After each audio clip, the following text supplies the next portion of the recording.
کوئی علی کو نہ سمجھا، علی بہت روئے، نہ جانے کتنے تھے تنہا، علی بہت روئے۔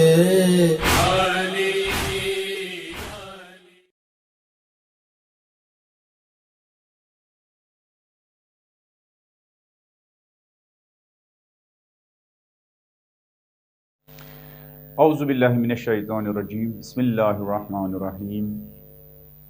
الحمدللہ رب العالمین بارہ الخلائق اجمعین، الصلاۃ والسلام والتحیۃ والاکرام علی سیدنا و حبیبنا ابی القاسم محمد الذی بعث لیتمم مکارم الاخلاق وانہ لعلی خلق عظیم، وعلی اہل بیتہ الطیبین الطاہرین المعصومین الذین اذھب اللہ عنہم الرجس وطہرہم تطہیرا۔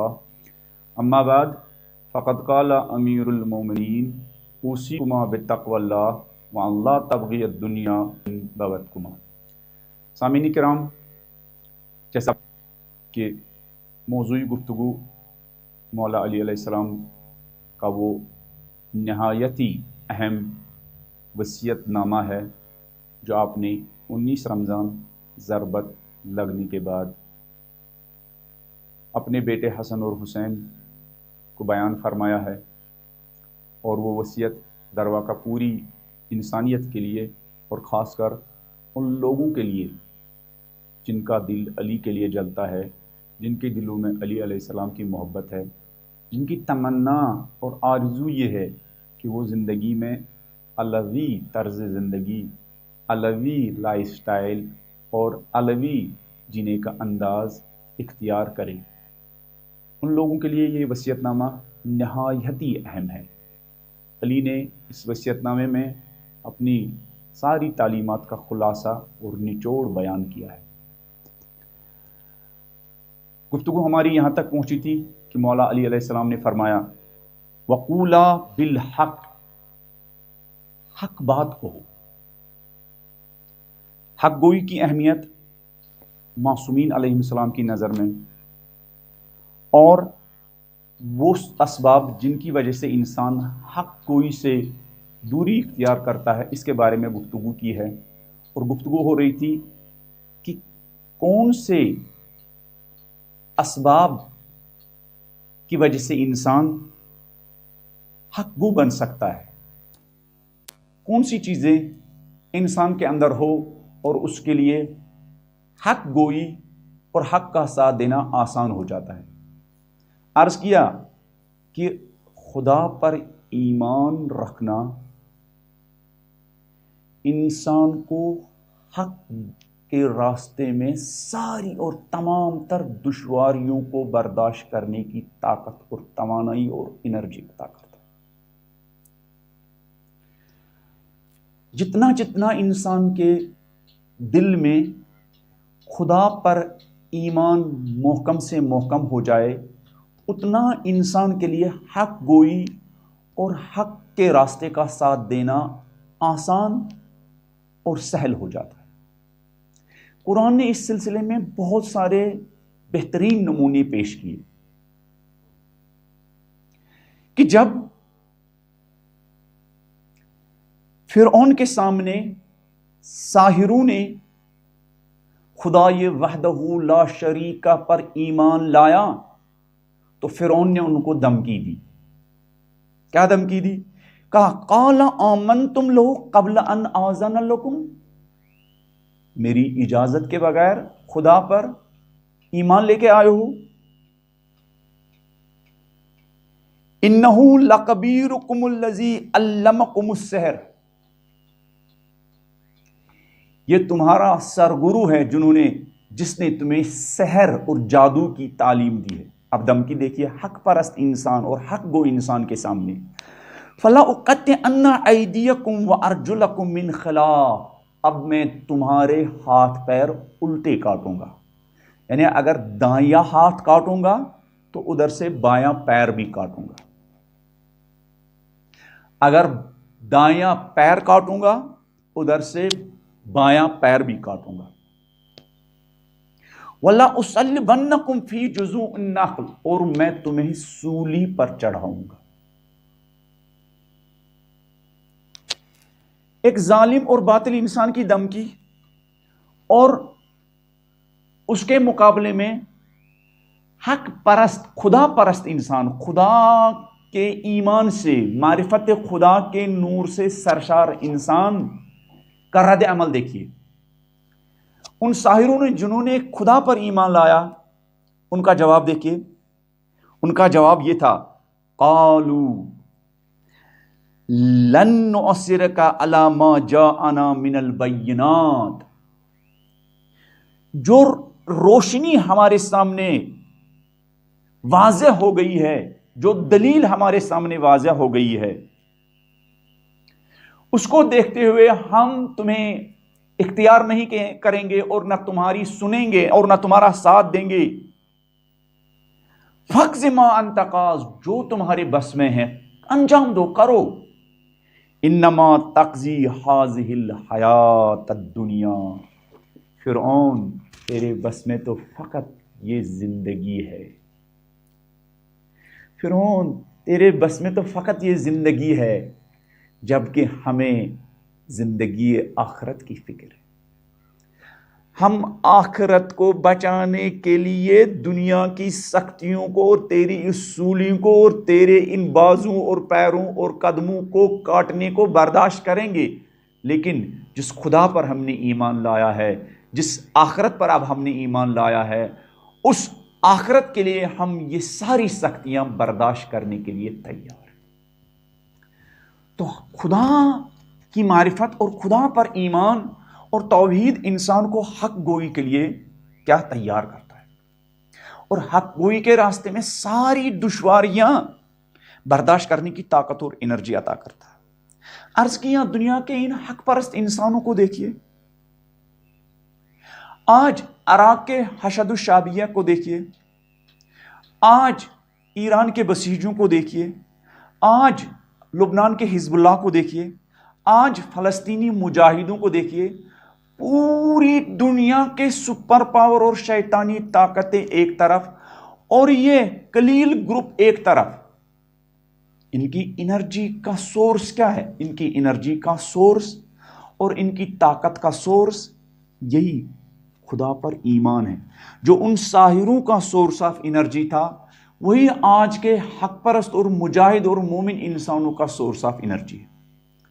تو جو انسان کے دل میں معرفت حق اور خدا پر ایمان، انسان حق کے راستے میں اتنا زیادہ سختیاں جھیلنا اور سختیاں برداشت کرنے کی طاقت اور انرجی اس کے اندر پیدا ہو جائے گی۔ حق پرست علماء کا ساتھ دینا، حق پرست علماء کے ساتھ اٹھنا بیٹھنا، حق پرست علماء کی محبت، حق پرست علماء کا عشق، حق پرست علماء سے عقیدت، حق پرست علماء کے ہاتھ میں ہاتھ دینا، یہ بھی انسان کو حق گوئی کی طاقت اور حق گوئی کی انرجی اور حق گوئی کی توانائی عطا کرتا ہے۔ حق پرست علماء، حق پرست رہبر، حق پرست قائد، جن نوجوانوں کا رہبر اور قائد حق پرست عالم ہو، حق پرست پیشوا ہو، وہ حق کے راستے میں ساری سختیاں برداشت کرتے ہیں۔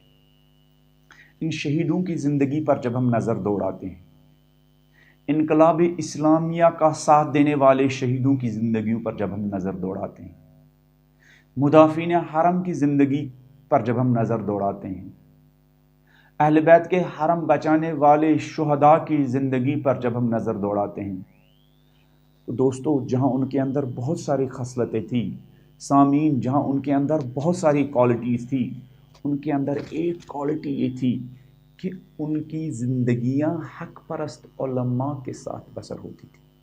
ان کے دلوں میں حق پرست علماء کی محبت تھی، ان کی زندگیوں میں حق پرست علماء کا عشق موجزن تھا۔ جس عشق نے، جس محبت نے، جس مجالست نے، جس درس نے، جس پیغام نے ان کے اندر ساری دشواریاں برداشت کرنے کی طاقت دی۔ محسن حجیجی نے یہ گردن کٹانے کی تاب و توانائی کہاں سے حاصل کی تھی؟ سید علی خامنئی کے عشق کی وجہ سے، عراق کے حشد الشعبی کے اندر یہ انرجی کیسے پیدا ہو گئی کہ وہ داعش کی بربریت کے مقابلے میں سیسا پلائی ہوئی دیوار کے مانند کھڑے ہو جاتے ہیں؟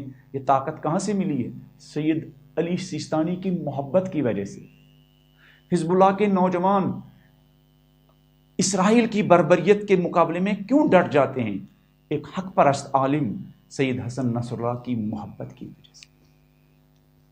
ہمارے نوجوانوں کو کوشش کرنی چاہیے کہ وہ ایک حق پرست عالم کو ڈھونڈے، اس کے ساتھ دوستی بڑھائے، اس کے سامنے زانوی ادب طے کرے، اس کے سامنے بیٹھے، اس کی گفتگو سنے، اس لیے کہ ان کی گفتگو کا اثر ہوتا ہے۔ انقلاب اسلامی کے درمیان میں ایک لاابالی، عیاش، لٹیرا قسم کا ایک نوجوان تھا، حاج رضا طیب اس کا نام تھا۔ لڑکیوں کے پیچھے چلنا، شہر کے تمام فسادات اور لڑائیوں میں پیش رہنا، یہ اس کا مشغلہ تھا۔ لیکن خدا نے اس کے دل میں فرزند زہرا امام خمینی کی محبت ڈالی۔ جب یہ سید شہید طیب کو جب گرفتار کیا گیا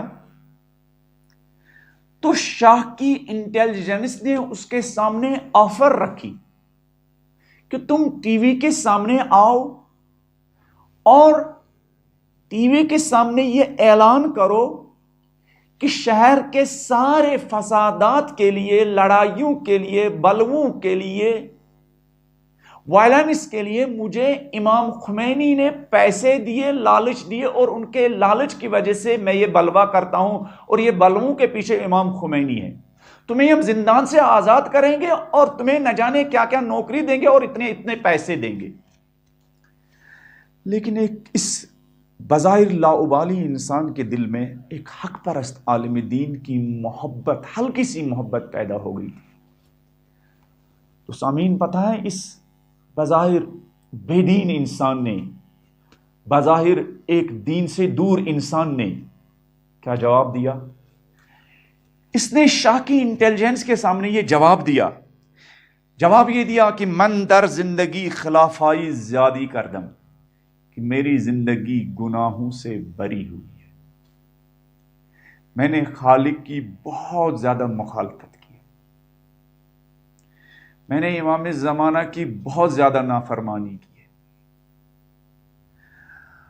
میں نے بہت زیادہ مخالفتیں کی ہیں، ولی ہرگز حاضر نیستم بخاطر چند صباحی بیشتر زیستن، لیکن میں کسی بھی صورت میں اس بات کے لیے تیار نہیں ہو جاؤں گا کہ 2-4 دن زیادہ جینے کے لیے، 2-4 دن زیادہ عمر گزارنے کے لیے، 2-4 دن اس دنیا میں اور زیادہ رہنے کے لیے میں ہرگز تیار نہیں ہو سکتا ہوں کہ دامن مرجع تقلیدی را لکے دار کنم۔ اس شاہ کے لٹیرو، میں طیب رضا کسی بھی صورت میں تمہاری اس لالچ کی وجہ سے 2-4 دن اور زیادہ جینے کے لیے کسی بھی صورت میں اس بات کے لیے تیار نہیں ہوں گا کہ میں ایک مرجع تقلید اور اولاد رسول اور اولاد زہرا کے کردار کو کیا داغدار بناؤں۔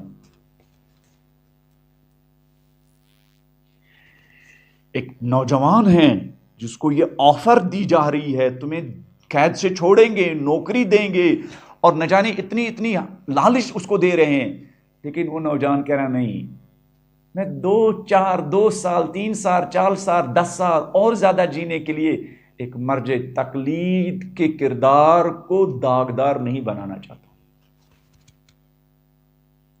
خمینی کی محبت کی وجہ سے حق کا ساتھ دیا۔ تو سامعین محترم، جب انقلاب کا نتیجہ یہ ہوا کہ اس طیب رضا کو سولی پر چڑھایا گیا یا اس کے سینے میں گولیاں پیوست کی گئی، اور اس مرجع تقلید کی محبت میں اس نے جام شہادت نوش کیا، اور یہ ایک زمانے کا بے دین نوجوان اس حق گوئی کی وجہ سے کس بلندی تک پہنچا۔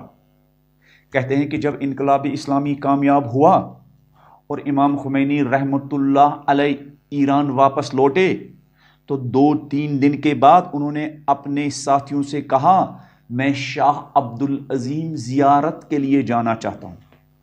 اور جب ان کے ساتھی کہتے ہیں جب امام خمینی نے شاہ عبد العظیم حسنی کی زیارت مکمل کی اور روزے سے باہر نکلے تو ہم سے پوچھا کیا تم لوگ شہید حاج رضا طیب کی قبر کو جانتے ہو کہاں ہو؟ تو ساتھیوں میں سے ایک نے کہا آقا ہاں پتا ہے شہید طیب رضا کہاں دفن ہے. تو کہتے ہیں کہ امام خمینی رحمۃ اللہ علیہ شہید طیب رضا کی قبر پر گئے اور وہاں آہستہ آہستہ فاتحہ پڑھنے کے ساتھ ساتھ یہ جملہ کہا. حق گوئی انسان کو کہاں پہنچاتی ہے میرے نوجوان. اس فرزند زہرا نے اس شہید طیب رضا کی قبر پر یہ جملہ کہا طیب تو عاقبت بخیر شدی. طیب دنیا میں ساری مخالفتوں کے بعد دنیا میں سارے گناہوں کے بعد لیکن تیری زندگی کا انجام بہت بہترین ہوا.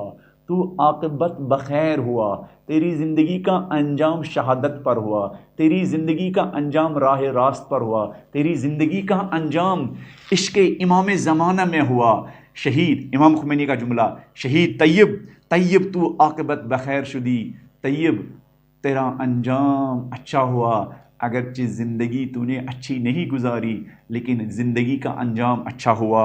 دعا کن خمینی ہم عاقبت بخیر بشے. طیب خمینی کے لیے بھی دعا کرنا کہ خمینی بھی عاقبت بخیر ہو جائے. تو میں عرض کر رہا تھا حق پرست علماء کی محبت، حق پرست علماء کا ساتھ دینا، حق پرست علماء کے ساتھ اٹھنا بیٹھنا انسان کو حق گوئی کی طاقت اور توانائی عطا کرتا ہے.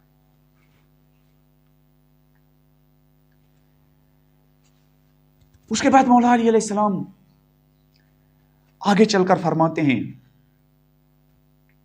وَمَلَا لِلْأَجْرِ، میرے بیٹے حسن، میرے بیٹے حسین، دنیا میں کوئی بھی کام کرو تو اجر آخرت کے لیے کام کرو. دنیا میں کوئی بھی کام کرو خدا کے لیے انجام دو.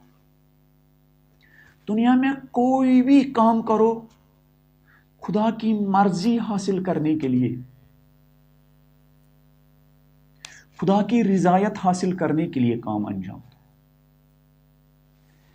لوگوں کی خوشی کے لیے کام مت کرو. خلوص، اخلاص عمل کی دعوت دے رہے ہیں مولا علی علیہ السلام. اہم یہ نہیں ہے کہ انسان کتنی زیادہ عبادت کرتا ہے، اہم یہ نہیں ہے کہ انسان کتنا زیادہ راہ خدا میں خرچ کرتا ہے، اہم یہ نہیں ہے کہ انسان کتنی زیادہ مجلسیں کرتا ہے، اہم یہ نہیں ہے کہ انسان کتنے زیادہ فقیروں اور مسکینوں کو کھلاتا ہے. اہم یہ ہے کہ انسان کتنی عبادتیں خلوص کے ساتھ کرتا ہے. اہم یہ کہ انسان کتنے فقیروں کو خدا کے لیے کھلاتا ہے.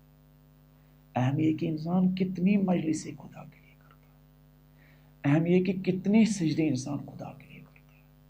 اہم یہ نہیں ہے کہ انسان کتنا زیادہ ماتم کرتا ہے، اہم یہ کہ کتنا ماتم انسان خدا کی رضایت کے لیے بجاتا ہے.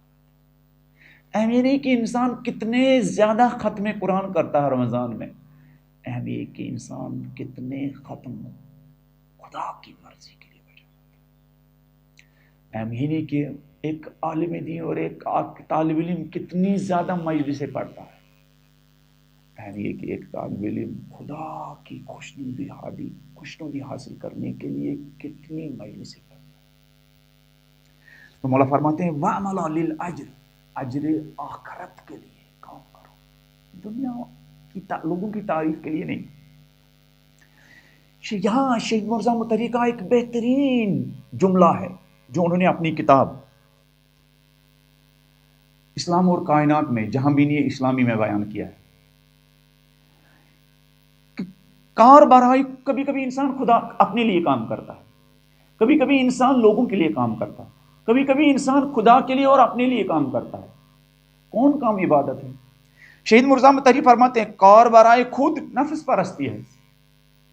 اپنی مرضی کا کام کرنا یہ خدا پرستی نہیں ہے, یہ نفس پرستی ہے, خواہش پرستی. بھائی تم یہ مجلس کیوں کرا رہے ہو؟ ارے میرا دل چاہتا ہے,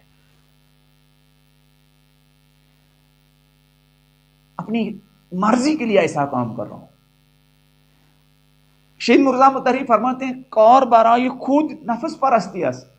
اپنے لیے کام بجا لانا نفس پرستی ہے کہ لوگ واہ واہ کریں گے, لوگ تعریف کریں گے, کل میڈیا میرے پاس آئے گی, کل جا کے لوگ میرے سامنے کیا سر جھکا کے سلام کریں گے, کر میں معاشرے میں معزز انسان, بڑا انسان مشہور ہو جاؤں گا. اپنے لیے اپنی شہرت کے لیے کام کرے. شہید مرزا مطہری فرماتے ہیں کار برائے خود نفس پرستی ہے. اپنے لیے کام کرنا نفس پرستی ہے. اور کبھی کبھی لوگ کیا کرتے ہیں دوسروں کے لیے کام کرتے ہیں. بھائی کیوں کام کر رہے ہو؟ ارے لوگ خوش ہو جائیں. شہید مرزا مطہری فرماتے ہیں کار برائے خالق کردن بت پرستی ہے. لوگوں کے لیے کام کرنا بت پرستی ہے. بت وہ نہیں ہے کہ جو مندروں میں سجائے ہوئے ہیں. بھائی اگر آپ لوگوں کے لیے کام کرتے ہیں کہ لوگ تعریف کریں میری, یہ مسجد کیوں بنا رہے ہیں لوگ تعریف کریں گے, یہ امام بارگاہ کیوں بنا رہے ہیں لوگ میری تعریف کریں گے, یہ موضوع کیوں انتخاب کیا لوگ تعریف کریں گے, یہ نوحہ کیوں پڑھا ہے لوگ تعریف کریں گے, یہ نقطہ کیوں بیان کیا لوگ واہ واہ کریں گے. کہ کسی خطیب نے کیا اچھی بات کی تھی, اگر آپ لوگوں کی واہ واہ کرنے کے لیے بھی بات کرتے ہیں, مجلس پڑھتے ہیں, تو یہ بھی بت پرستی ہے. شہید مرزا مطہری فرماتے ہیں کار برائے خلق کردن بت پرستی ہے. لوگوں کے لیے کام کرنا بت پرستی ہے. اور پھر فرماتے ہیں کار برائے خدا و برائے خلق کردن شرک و دوگانا پرستی ہے. اور کبھی کبھی ایسا ہوتا ہے انسان لوگوں کو بھی خوش کرنا چاہتا ہے, خدا کو بھی خوش کرنا چاہتا ہے. یہ بھی چاہتا ہے کہ لوگ بھی تعریف کریں, لوگ بھی خوش ہو, خدا بھی خوش ہو. تو شہید مرزا مطہری فرماتے ہیں لوگوں کو بھی خوش کرنا اور خلق خدا کو بھی خوش کرنا یہ کیا ہے؟ یہ شرک ہے, دوگانا پرستی ہے. انہیں خدا کی بھی پرستش کرتے ہو, لوگوں کی بھی پرستش کرتے ہو. پھر شہید مرزا مطہری فرماتے ہیں توحید کس چیز کا نام ہے؟ خدا پرستی کس چیز کا نام ہے؟ اخلاص کس چیز کا نام ہے؟ یہ جو مولا فرماتے ہیں وَعْمَلَ لِلْأَجْرِ, اجر آخرت کے لیے کام کرو. اجر کے لیے کام کرنا کس چیز کا نام ہے؟ فرماتے ہیں کار خود و کار خلق برائے خدا کردن توحید پرستی ہے. لوگوں کا کام اور اپنا کام خدا کے لیے بجا لانا توحید پرستی ہے اور اخلاص. بھئی آپ لوگوں کی کیوں خدمت کرنا چاہتے ہیں؟ خدا کے لیے. آپ یہ اپنا کام کیوں کرنا چاہتے ہیں؟ خدا کے لیے. شہید مرزا مطہری فرماتے ہیں چاہے اپنے کام ہو چاہے خلق خدا کے کام ہو, ان تمام کاموں کو خدا کی رضایت کے لیے, خدا کی خوشنودی کے لیے بجا لانا توحید پرستی ہے, بجا لانا یکتا پرستی ہے, اور ان کاموں کو بجا لانا ہی اخلاص کا نام ہے. سارے کام خدا کے لیے.